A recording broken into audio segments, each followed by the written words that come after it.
Hazrat Habiba radiyallahu anha says that she submitted, O Allah's Apostle sallallahu alaihi wasallam, do you have any interest in the other daughter of Abu Sufyan radiyallahu anhu?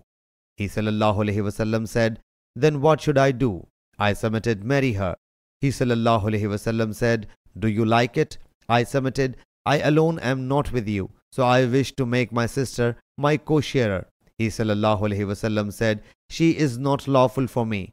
I submitted, I have heard that you have proposed the daughter of Salama. He sallallahu alaihi wasallam said, the daughter of Salama. I submitted, yes. He sallallahu alaihi wasallam said, even if she had not been my stepdaughter, she would not have been legitimate for me, for Thaweba had nursed me as well as her father. So do not present me your daughters and sisters. Lath has said with reference to Hisham that her name was Durra, the daughter of Abu Salama. Sahih Bukhari, Hadith number 5106.